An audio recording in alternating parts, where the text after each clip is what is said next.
My brother thought it was funny to pour wine on my $5,000 suit right before my engagement photos, all because I wouldn't loan him money for a new motorcycle. He laughed it off, saying, "Come on, it's just a suit."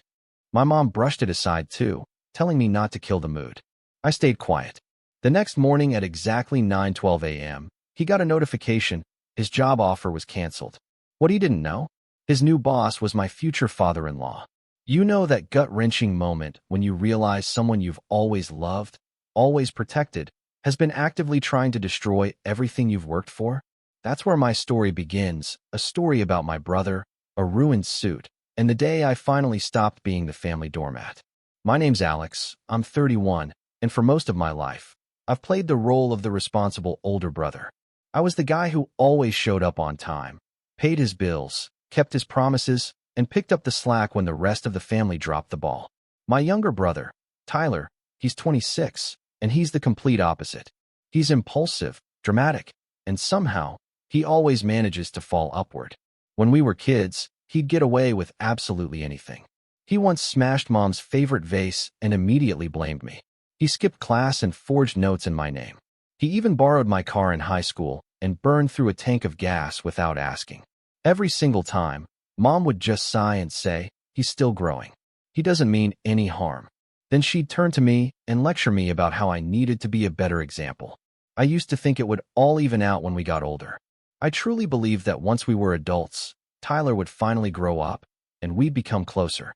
I pictured us laughing at our childhood mistakes, both of us mature enough to leave old grudges behind. I thought maybe one day he'd actually apologize for something, anything, and we'd finally meet halfway. But I guess some people don't grow up. They just get taller. Now my life is pretty structured. I work in consulting, the kind of job where punctuality and reputation matter more than charm. It's not glamorous, but it's steady. I've worked hard, saved wisely, and done my best to build a life that's calm and reliable. A few months ago, I proposed to my girlfriend, Julia, and she said yes. She's everything Tyler isn't. Grounded, kind, thoughtful. Her dad, Mark, is a high-level executive at a firm that's kind of a big deal in our city. I didn't know that the first time we met. He was just Julia's dad, a soft-spoken man with a dry sense of humor and a surprisingly accurate knowledge of vintage cars. Over time, he and I got close. He appreciated my work ethic, and we'd have long conversations about leadership, career paths, even family dynamics. He never pushed, but he asked the kind of questions that let me open up without feeling judged. I didn't know how much of our talk stuck with him until much later. As the wedding approached, Julia and I scheduled our engagement photo shoot. I'd gone out of my way to get a tailored suit for the occasion. A deep navy custom piece from a local designer I'd admired for years. It wasn't just a suit. It was a symbol, in a weird way, of the man I was becoming, of how far I'd come. It cost $5,000, which even I admit is ridiculous for clothes, but it was a once-in-a-lifetime kind of moment, and Julia encouraged it. "You deserve to feel amazing in it," she told me. So I splurged. It arrived the week before the shoot, still crisp in the garment bag, untouched. That Saturday, we had a small family brunch planned at my parents' house before the photo shoot. Julia and I were going to head straight from there to the shoot location, a quiet old estate with lots of natural light and old brick archways. She had her dress in the car, and I had my suit in the back seat, carefully hung and protected. I wasn't planning on taking it out until we got to the shoot. But of course, my mother insisted. "Come on, let us see it. You'll just change here. What's the difference?" I should have said no. I should have known better. But I caved. I went out to the car, brought it in, and carefully unpacked it. The moment I pulled it out, everyone turned to look. Even my dad, not usually one to notice fashion, raised an eyebrow and gave a nod of approval. "That's sharp," he said. Julia smiled, proud. My mom commented on the fabric, but then came Tyler. He whistled and said, "Dude, this thing looks expensive. How much did this set you back?" I shrugged. "Enough." Tyler smirked and said, "You always were the tryhard." That was his nickname for me growing up. Tryhard. I didn't take the bait. I just smiled and moved to hang the suit up near the window, away from food and chaos. I didn't want anything touching it before the shoot. Tyler, of course, had to be the center of attention.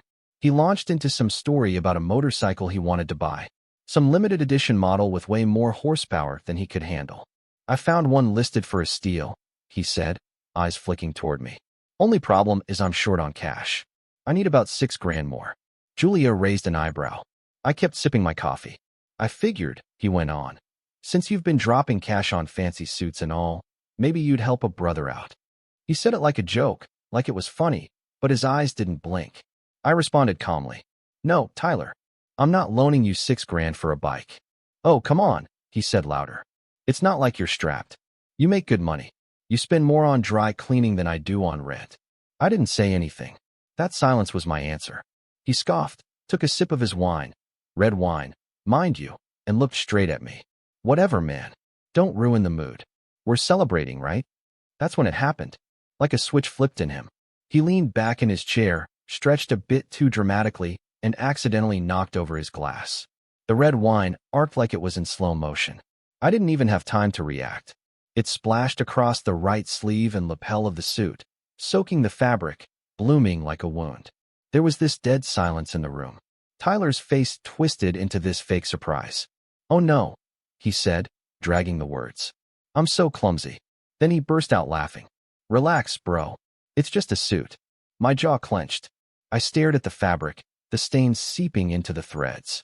Julia stood up immediately, trying to dab it with a napkin. My mother? She just waved a hand. Don't make a scene, Alex. It's an accident. Was it? I said quietly. Tyler shrugged, still laughing. What? You think I did it on purpose? Chill out. You can afford another one. I didn't yell. I didn't even respond. I just turned, picked up the suit, and walked out the front door. Julia followed. She didn't say anything either. She didn't have to. We canceled the shoot that day. There was no saving the fabric. I called the designer, but a replacement wasn't possible in time, and it wasn't refundable either. Later that night, I sat in our apartment staring at the suit crumpled in the dry cleaner's plastic. My phone buzzed. A text from Tyler. No hard feelings, right? You look ridiculous in that suit. Followed by a face with tears of joy emoji. I stared at it for a long time. Then I opened my messages, scrolled down to Mark, Julia's dad, and typed out a message I never thought I'd send. Hey, quick heads up. You know that new junior consultant you mentioned you were hiring Monday? Tyler, last name. That's my younger brother. His response came 3 minutes later. Got it. Thanks for letting me know. The next morning, at exactly 9:12 a.m., Tyler's world shifted. I didn't hear it firsthand. I didn't have to. But the notification he received lit the fuse for everything that came next. And what happened after that? Well, let's just say the real revenge was only getting started. If Tyler was upset that his job offer got revoked, he didn't show it immediately. In fact, he didn't even mention it at first. It was Mom who brought it up a few days later as casually as if she were commenting on the weather. We were having Sunday lunch again. Same house, same dining table, same passive-aggressive undertones. Julia didn't come with me this time. She claimed she had errands, but I knew she just didn't want to sit through another afternoon of backhanded jabs and unspoken favoritism. I didn't blame her. If I hadn't been raised in that house, I wouldn't have believed how subtle yet constant the dynamic was. Tyler didn't have to do much to stay the golden child. Just exist, basically. Mom was slicing into her roast chicken when she glanced up and said, Did you hear about Tyler's job offer getting pulled? Apparently, the company just ghosted him. No reason. Isn't that awful? I didn't look up from my plate. Huh. I said as neutrally as I could. Tyler gave a bitter laugh. Yeah, weirdest thing. 1 minute I'm in. The next minute I'm getting a canned email saying we're going in a different direction. No call, no explanation, nothing. I even quit my old job already. Mom made a sympathetic noise. Some companies have no loyalty. It's disgusting. He would have been such an asset to them. My dad, mostly quiet during these things, muttered, Well, maybe they Googled you. Tyler threw a piece of bread at him. Haha, keep it coming, old man. I didn't say anything. I kept eating, and that apparently was enough to make me the villain. Mom narrowed her eyes at me. You haven't said a word to support your brother. You're usually the first to offer advice. I shrugged. Sounds like he has it under control. Tyler leaned forward. You think I messed it up, don't you? You think I did something wrong? I looked up then. Did you? He scoffed and sat back in his chair, arms crossed. You know, ever since you got engaged, you've been walking around like you're better than everyone. That one actually made me laugh. You think I'm the one acting superior? Yeah, he said, pointing his fork at me like it was a sword. You never used to be this smug. You used to help me out. Remember when I crashed your car and you covered for me? Or when I needed help with that community college app and you stayed up all night? I remember, I said. And you still dropped out halfway through the semester. He bristled, but Mom jumped in. That's not fair. He was going through a tough time. You were always more academic, Alex. That was always the excuse, wasn't it? Tyler didn't fail. The world failed him. And me? I was the default fixer, the one who had to explain, clean up, compensate. And now that I'd stopped playing that role, suddenly I was the one changing. Later that day, Tyler pulled me aside in the driveway as I was leaving. Hey, he said, his voice lower. Seriously, did you say something to those people? The job? Did you take it? I looked at him, really looked at him, and for a second, I saw it. Not the arrogant smirk, but something underneath. A flicker of suspicion, of realization. Why would I do that? I asked calmly. He stared at me for a moment longer before shaking his head and chuckling. Right, just checking. But I could tell something in him shifted. The seed had been planted. A few days later, Mom texted me about helping Tyler out with some bills. He's struggling now that he's between jobs. Just a few hundred to help with rent. You know how it is. I stared at the message, thumb hovering over the screen. There was no please, no acknowledgement of what had happened with the suit or the job or the constant disrespect. Just another request for me to play the part. I didn't respond. The next morning, she sent another message. You've changed, Alex. Family supports each other. I don't know what's gotten into you lately. I didn't answer that one either. That weekend, I got an invitation to a family dinner. Mom's words, not mine. The kind she only hosts when she wants to smooth things over. I almost declined, but Julia said something that stuck with me. You don't have to go for them, she said. But if you go, make sure you see it for what it is, not what you wish it was. So I went. Same house, same kitchen. Smelled like lemon cleaner and overcooked potatoes. Same jokes from my dad. Same fake smiles from Tyler. But this time, there was a sharpness underneath it all. Tyler was quieter than usual, not sulking, but watching, studying me. Mom poured me a glass of wine, white this time, and said sweetly, So, Alex, tell us more about your wedding plans. We want to help however we can. I paused. You do? Of course, she said. We're family, and you've always been so generous. You're practically floating us already with everything you do. I didn't answer. I just looked at her. Tyler leaned forward. Still planning to do that thing at the estate with the brick archways? I nodded. He smirked. Nice. Hope nothing ruins it. There was a beat of silence too long to be accidental. Julia reached under the table and touched my knee. I smiled at Tyler. Yeah, I hope so too. Because in that moment, I knew something he didn't. See, Mark had called me the day after Tyler's job offer was pulled, not just to confirm, but to ask if I wanted him to pass Tyler's resume around to other firms. I told him not to. But what I didn't tell anyone, not Julia, not even Mark, was that I'd started keeping notes quietly, carefully, over the years. Records of every time I'd bailed Tyler out. Transfers, emails, texts, receipts, notes on conversations, times he'd lied, taken advantage, disrespected me or others. All of it. At first, I saved them out of habit. Then I realized they had power because Tyler wasn't just careless. He was reckless. And people like that, they always leave trails. I just needed the right time. And that time was coming fast.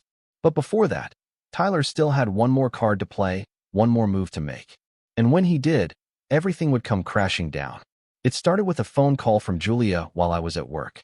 One of those mid-afternoon calls that make your stomach sink before you even answer. I stepped out of my office, pressing the phone to my ear, already bracing. Hey, I said quickly. Everything okay? There was a pause, then her voice, low and tight. Did you tell your mom where we're getting the cake? I blinked. The cake? The bakery? I know you mentioned it to your brother a while back. But did you tell your mom recently? No, I said slowly, walking toward the stairwell for privacy. Why? She let out a sharp breath. Because I just got off the phone with them. Apparently, someone claiming to be me called and canceled our order. Said we'd changed our minds and we're going with someone else. My mouth went dry. What? Yeah. They said the woman was rude. Said she didn't have time to argue and that they should refund the deposit immediately. The only reason they called me was because it didn't sound like me and they wanted to double check. I closed my eyes, hand gripping the stair rail. Julia, I didn't want to believe it. But then I checked our wedding planning email account. Someone tried to reset the password last night. It didn't go through. I have two-factor on everything, but they tried. We stood in silence for a second, the reality settling between us. It was them, I said. I don't know who exactly, she replied, voice calm, but wounded. But it was someone who doesn't want this wedding to happen the way we planned. Someone who wants to ruin it piece by piece. The call ended soon after. She was on her way to the bakery in person to reassure them we were still on. I offered to leave work, but she told me no. Said I should stay calm, that we'd handle it together. But inside I wasn't calm. I felt something shift in me, not rage. I'd felt flashes of that before. This was colder, still focused. A different kind of betrayal needs a different kind of response. That night, I drove to my parents' house. Alone. I told myself I wasn't going to accuse anyone outright. I just wanted to ask. To look them in the eye. Tyler was in the garage pretending to organize a bunch of tools he didn't know how to use. When I walked up, he gave me that fake brother grin he always wore like armor. Yo, what's up, suit man? I have a question, I said. He glanced at me sideways. Shoot. Did you call our bakery? He paused just a half second, and that was enough. His mouth opened, but the smirk faltered. What bakery? Our wedding bakery, Tyler. To cancel the cake. His laugh was too loud, too quick. You think I care about your stupid cake? I didn't say anything. I just stared. He wiped his hands on a towel, shook his head. You're seriously paranoid, man. You think I'm sabotaging your wedding now? I took a step closer.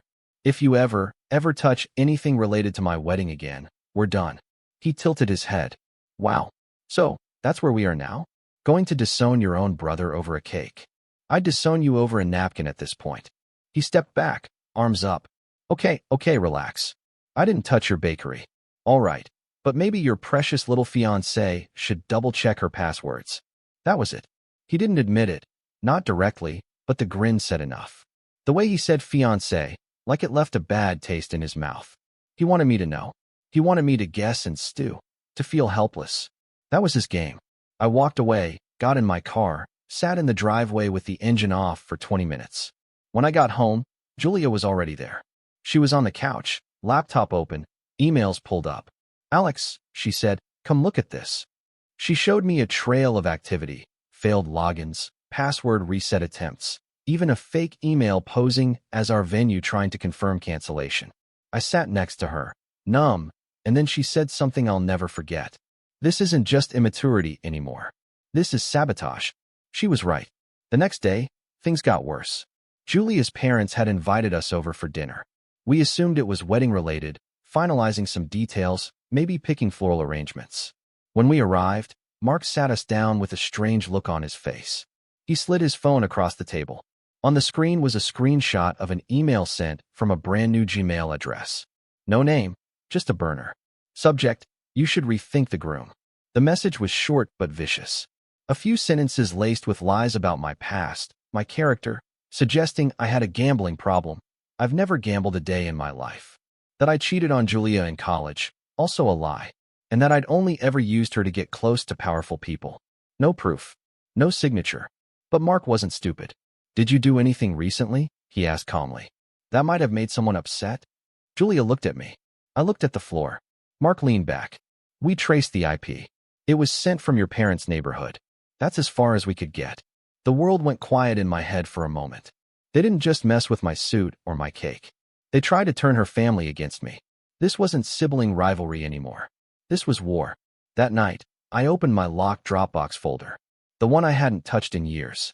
The one labeled just in case. I scrolled past old transfers. Saved text conversations, screenshots of Tyler begging for money. Even audio clips of him drunk at family gatherings saying things I wish I could forget. But one file caught my eye. A voice memo from 3 years ago. Tyler laughing, saying, I could burn Alex's life down in a day if I wanted. Dude's too nice to fight back. I stared at it for a long time, and I realized I wasn't too nice anymore. Because this wasn't about the job or the cake or the wedding. This was about trust. Shattered, stomped on, and mocked. And now it was my turn. But first, I needed one more piece of confirmation, one final trigger.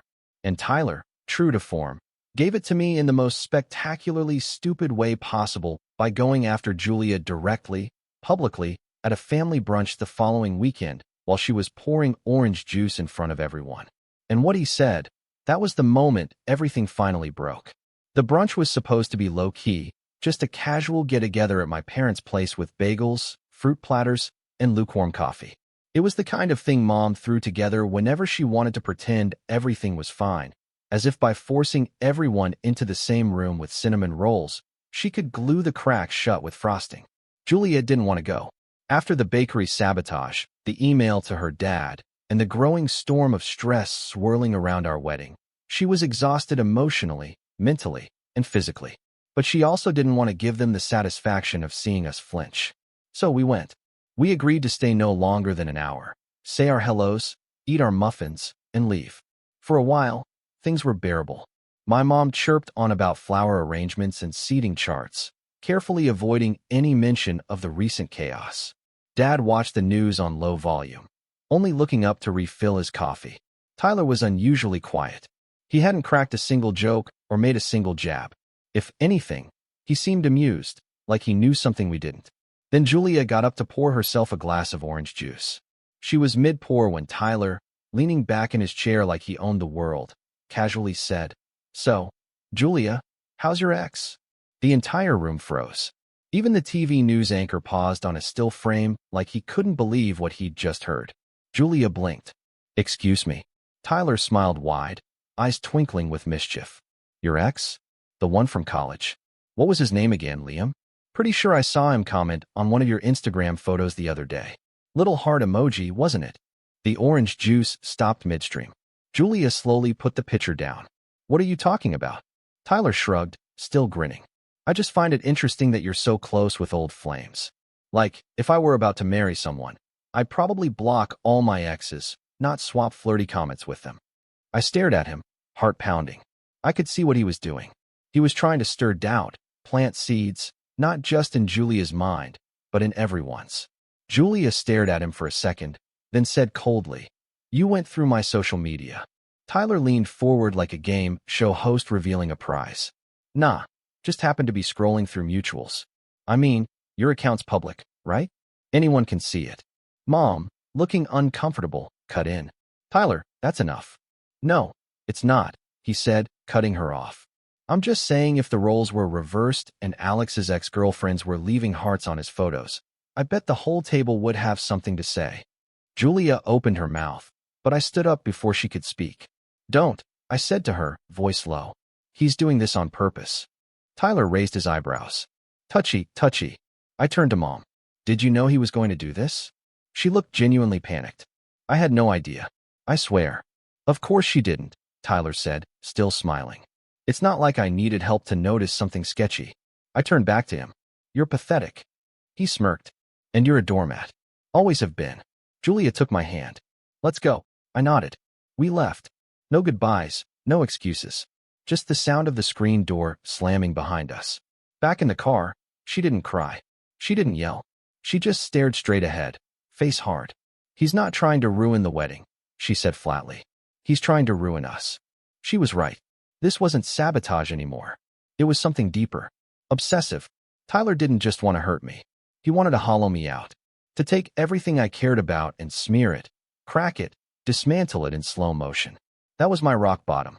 Not just because of what he'd said, but because for the first time, I saw the toll it was taking on Julia. She wasn't just hurt. She was tired of my family, of always having to be the bigger person, of watching me try to keep the peace while we got sucker punched over and over again. I couldn't protect her anymore by staying quiet. Silence wasn't noble. It was enabling. That night, we didn't talk much. I sat in our home office while Julia went to bed early, drained. I looked around at our wedding plans, the mood boards, the guest lists, the little color swatches pinned on the wall. All these fragile things we'd built, just waiting for someone like Tyler to stomp on. So, I made a decision. I opened my Dropbox again, this time with a different purpose. I started organizing the files, separating them by year, by incident, by format. Every bank transfer I made to cover Tyler's car repairs. Every email he sent me asking for money, just this once. Screenshots of text messages where he threatened to expose me to my bosses after I refused to bail him out of a failed side hustle. The photos of my dented car from when he borrowed it without permission and sideswiped a fence, then blamed a stranger in a parking lot. Audio clips where he bragged to his friends about milking me for years because Alex doesn't know how to say no. I labeled the folder insurance. And then I started a second folder. This one was for strategy, contacts, people who knew Tyler from college, people he owed money to, former coworkers who quit his old jobs in frustration. One even filed an HR complaint. I hadn't cared before. I cared now. It wasn't revenge. Not yet. It was preparation. Because I realized something as I sorted through every little receipt, every tiny insult I'd brushed off over the years. Tyler thought I was soft. He mistook patience for weakness, kindness for submission, boundaries for bridges he could burn. But I wasn't the same person anymore. I wasn't trying to fix him. I wasn't trying to earn my family's approval. I was planning my exit. And the only question left was whether I wanted to walk away quietly or take everything down with me. And right on cue, Tyler gave me the answer himself. 2 nights later, Julia's engagement ring, the one she left in the bathroom while washing her hands, vanished. And that was when I finally stopped holding back. The night the ring disappeared, everything changed. Julia wasn't the dramatic type. She didn't scream. She didn't throw things or call the police in a panic. She just stood there in the doorway of the bathroom, her hands trembling slightly, eyes wide with disbelief. I just set it down, she whispered. Right here. I always put it on the tray. I never leave it anywhere else. We searched everywhere. Tore the place apart. Trash cans, sink drain, vacuum bag, couch cushions. We checked our security camera footage, but the indoor cams only covered the entryways and common rooms. Nothing showed anyone entering or leaving. Julia hadn't even gone out that day. I knew what had happened. So did she. But we didn't say it out loud. Not yet. Instead, I emailed our building's manager and requested all front door key card logs for the past 2 days. Our apartment complex kept a record of every resident entry and exit tied to a digital fob. My hands were cold as I scrolled through the spreadsheet he sent. There it was, the entry, Tyler's fob. The timestamp matched a 2-hour window when Julia had stepped out to grab groceries, and I was still at work. He'd been here. He still had the guest fob from months ago. He'd never returned it. I'd forgotten about it. The next morning, I filed a police report. Not because I expected them to recover the ring. I knew it was already gone. Sold. Pawned. Traded for some dumb motorcycle part or a weekend bar tab. I filed it because I needed documentation. That same day, I went into work early. I'd been holding on to a promotion opportunity for months, unsure if I should throw my hat in the ring. It was a director-level role, 1 step below partner, the kind of job that came with more visibility, more control, and more hours. Before, I'd hesitated. I was planning a wedding, trying to keep things balanced. But now I needed leverage. I walked into my boss's office and laid it out plainly. I was ready, more than ready.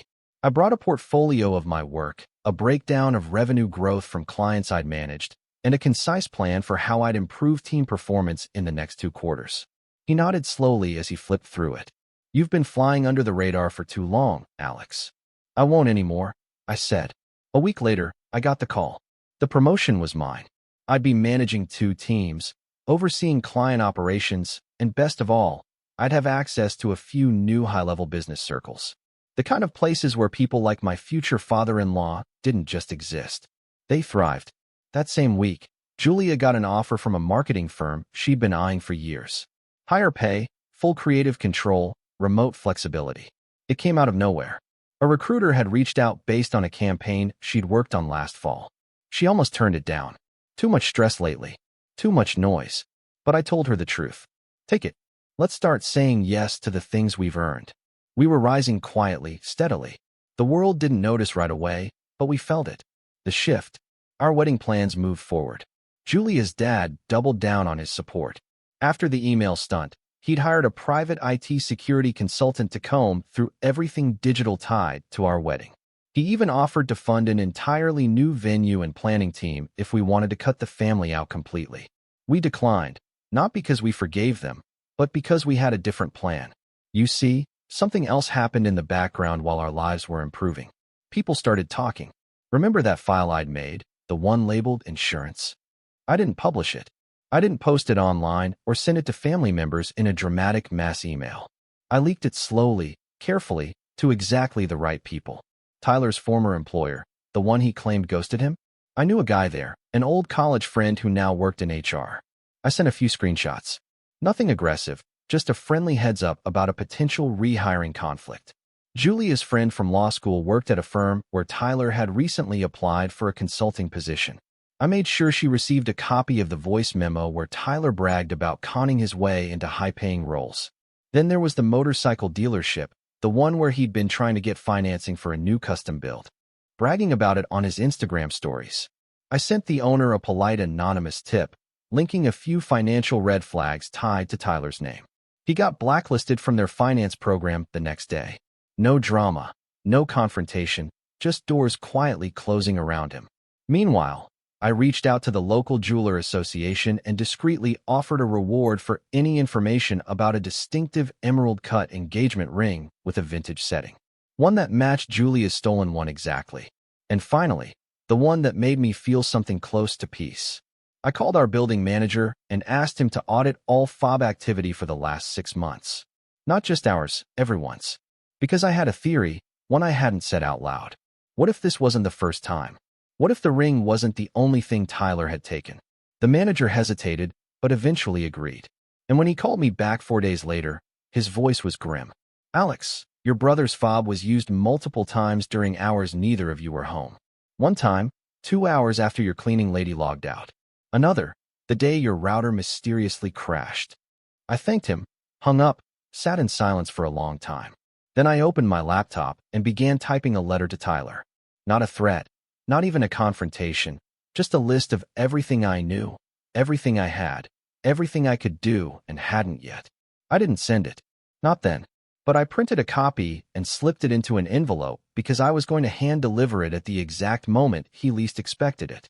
And that moment was coming sooner than he thought because he'd just RSVP'd to our wedding and brought a +1, a name I recognized, his new girlfriend, who just happened to work at the same firm where I'd been promoted, and she didn't know a single thing about the man she was dating. I waited. That was the hardest part. Not acting, not confronting, not snapping at the dinner table or lashing out over text. Just waiting, watching, letting Tyler think he still had the upper hand, letting him assume I was still the same older brother he could poke and prod without consequence. The guy who'd always smooth things over for the sake of family. But while he posted filtered selfies with his new girlfriend captioned, leveling up 100 points, I was building something. Power in this world doesn't always come with fireworks or big titles. It comes in whispers, in leverage, in information, and I had plenty of it. Let's start with her, his new girlfriend, Marissa. On the surface, she was impressive. A polished, rising star consultant at one of the region's fastest-growing firms. She spoke 3 languages, had degrees from 2 elite universities, and here's the kicker, was recently transferred to a client-facing role for a major account, one of my accounts.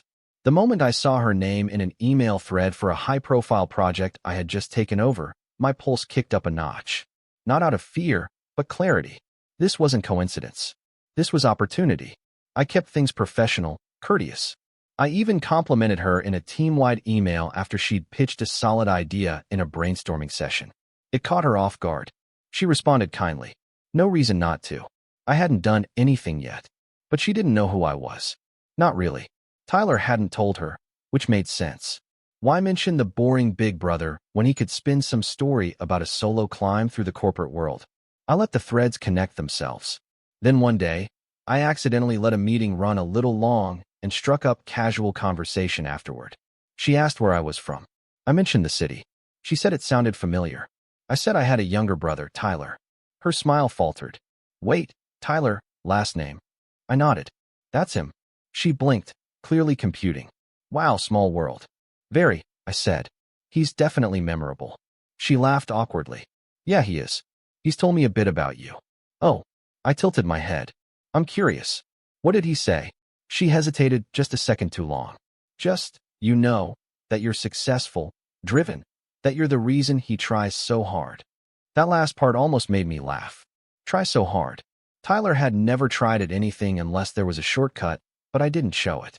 I just smiled politely like an older brother full of quiet pride. Then I changed the subject and walked away, but not before dropping one last comment. By the way, I think it's great that you're with someone who values ambition. That can be rare. That planted the seed. From there, it spread on its own. A few days later, I got a Slack message from her, a follow-up about the project, but then a second message. Mind if I ask you something off the record? I told her to go ahead. She hesitated, then typed. Is it true Tyler never finished college? Oh, so the cracks were forming.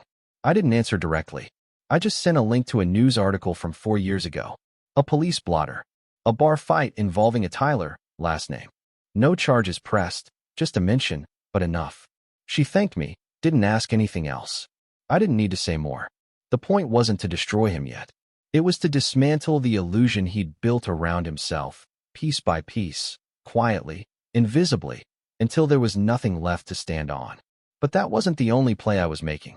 With the wedding approaching, I knew Tyler would try something big. He'd sabotaged the cake, tried to smear my reputation, stolen from my fiancée, and invaded our apartment. He wasn't going to sit quietly in a tux and clap politely. That wasn't who he was. So, I made a decision, one that surprised even me. I invited him to be part of the ceremony. Not as best man. No, that honor went to my oldest friend, Marcus, who'd seen me through college, career launches, and every one of Tyler's disasters. But I offered Tyler a reading. Just a short speech, a quote really, to be read during the ceremony. I framed it as an olive branch. He took the bait. Wow, he said over the phone. Smug and suspicious. Didn't think you had it in you. I'm turning a new leaf, I told him. He laughed. Don't go soft on me, bro. Oh, if only he knew. You see, the wedding would be my stage. But the real revenge wasn't public. That was just the curtain call. The real work was already in motion. 2 days after inviting Tyler to speak, I met with Julia's father, Mark, for lunch. We didn't go to a flashy restaurant or a stuffy steakhouse. We met at a quiet little cafe near his office. Neutral territory. I want to ask a favor, I said once we sat down. Mark set down his cup. Anything. I need to know if your firm still works with financial investigations. He raised an eyebrow. For corporate fraud, for personal patterns, I said carefully. I'm not asking you to break laws. Just if you can help me verify certain transactions. Quietly, he stared at me a moment, then nodded slowly. Send me what you have. So I did. Every bank transfer, every Venmo, every PayPal receipt to Tyler over the last 8 years. Thousands of dollars, always with a story. Rent shortfalls, phone bill emergencies, tuition lies, car repairs that didn't exist. Each one now organized, time-stamped, and cross-referenced with his social media posts.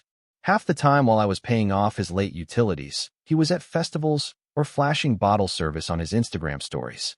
Mark called me 3 days later. You weren't exaggerating, he said flatly. He's been laundering favors from you into appearances, but that's not the worst of it. I waited. He's been using your name on several of his credit references. I went cold. What? He didn't list your social, but he's implied co-signing. I've got at least 2 credit applications flagged where he used your employer and job title likely to boost his approval odds. I couldn't speak for a moment. Can you get documentation? I finally asked. I already did. And just like that, I had everything I needed.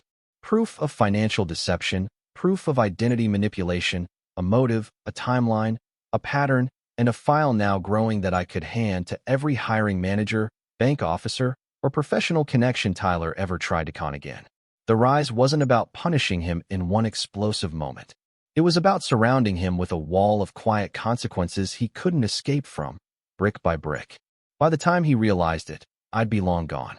And just like that, with the wedding 2 weeks away and Tyler fully confident that he was back in my good graces, I sealed the final envelope.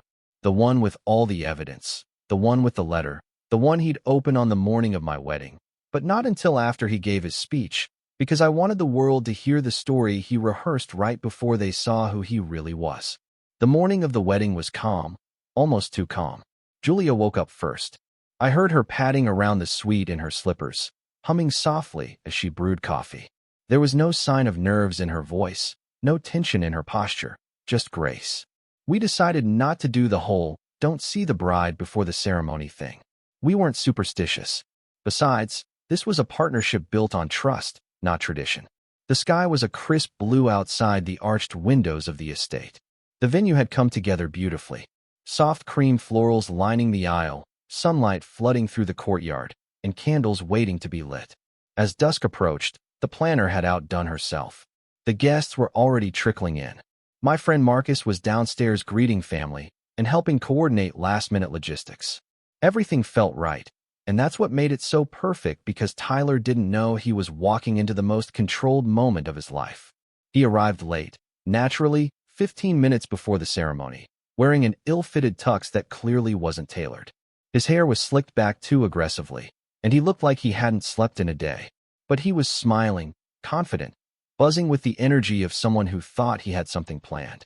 He greeted everyone loudly, cracked a joke about the catering staff, hugged my mother dramatically, and gave Julia a wink that made my jaw clench, but I held my smile. "Speech ready?" I asked him as we crossed paths by the bar. He grinned. "You'll love it. Thought I'd keep it real, you know." "Oh, I'm counting on it," I said. The ceremony began right on time.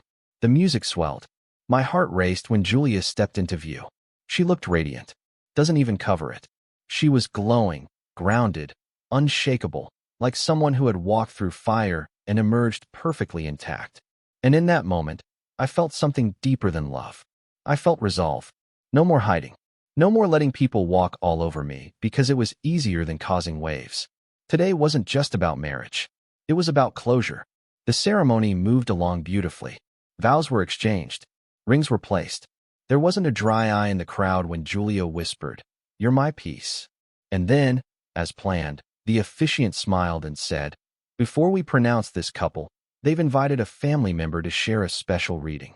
Tyler stood up from the second row, smirking. He walked slowly up to the mic, adjusted his cuffs like he was about to give a TED Talk, and cleared his throat. "Love is patient," he began, adopting a faux reverent tone. "Love is kind. It does not envy. It does not boast. It is not proud." I watched him from the corner of my eye. Every word was delivered with a glint of irony. He wasn't reading scripture. He was mocking it, trying to come off as clever, subtle, winking at the people who didn't know him, waiting for his moment to twist the knife. And that's when it happened, right as he reached the line. It keeps no record of wrongs. A member of the staff walked up and handed him a sleek black envelope. He blinked, confused. Thanks." He glanced toward the back of the crowd, then back down at the envelope. "Is this a bit?" he asked, laughing awkwardly. "Y'all doing props now?" The officiant shook her head gently. "Please continue." But Tyler didn't. He opened the envelope. Inside was a single sheet of paper, nothing more.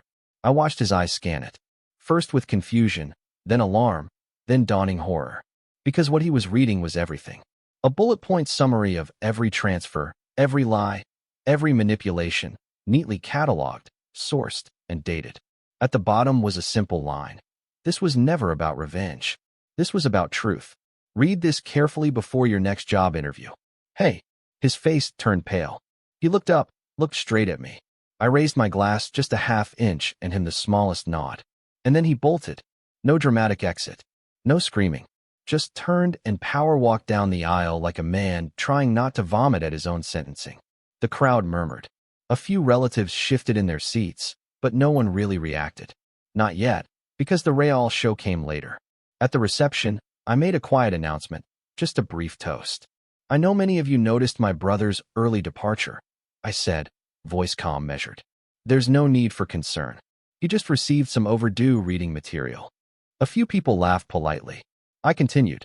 "I believe weddings are about truth, about choosing who stands beside you in the years to come. And sometimes the hardest part of growing up is realizing which family you were born into and which one you build." That landed. Applause broke out. Julia squeezed my hand. But that wasn't the end. The real payoff happened over the next week.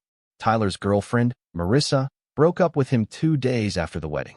Word got around that she found some inconsistencies in his stories. Apparently, she also received an anonymous email containing a few screenshots, ones I hadn't used publicly, but held back in case she ever wanted answers. She did. One by one, the walls closed in. The job application stalled, the motorcycle financing revoked, the wedding guests talking. Tyler stopped posting on social media. His name faded from family conversations. Even my mom, for once, didn't try to defend him. She just sighed and said, "I never thought it would come to this." And I looked her in the eye and replied, "It came to this because I let it. Because that's the truth." For years, I made peace to keep the peace until I realized some peace isn't worth keeping. And now I had mine.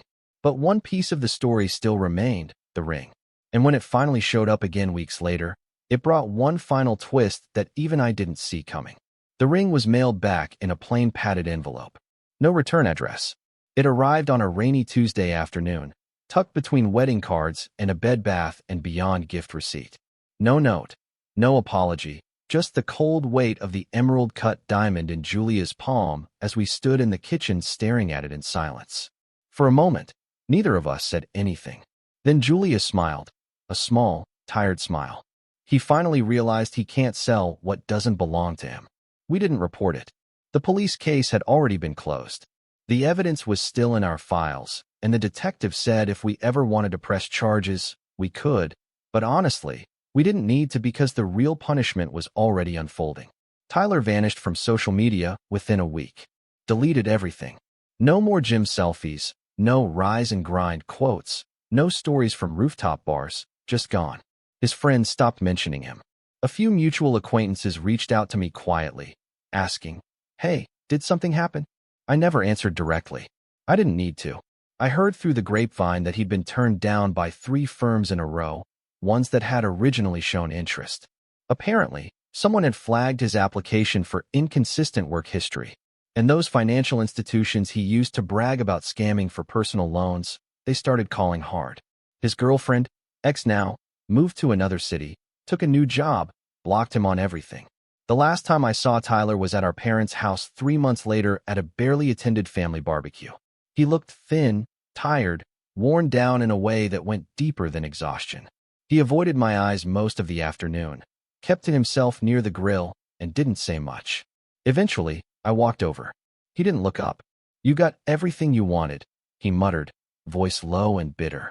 I shook my head. "No, I got everything you tried to ruin and kept it." He flinched like the words stung. Maybe they did. Maybe he thought I'd gloat or forgive him or offer a truce, but I didn't. Some bridges don't burn. They just rot slowly until no one can stand on them anymore. That was the last time we spoke. Life moved on. Julia and I bought a new place across town, one with a little garden and an office she turned into a studio. She hung the ring in a shadow box on the wall, not as a reminder of what happened, but as a symbol of what didn't break us. My career flourished. Her new job gave her the freedom she'd always wanted. We traveled, hosted dinners with chosen family, and built something real. Not because we were lucky, but because we stopped letting people treat us like they owned pieces of our peace. As for my parents, the silence grew. They stopped asking why I didn't show up to birthdays or group chats. Maybe deep down they knew. Maybe part of them had always known. It's hard to mourn a relationship that was always one-sided. But the best part, 1 year to the day after our wedding, I received a letter handwritten. No return address, just 2 words scrolled in shaky ink. "You win." I didn't respond. I folded the letter, slid it into the back of the shadow box behind the ring, and closed the glass door gently. Because it was never about winning, it was about finally being free. And sometimes the sweetest revenge is silence.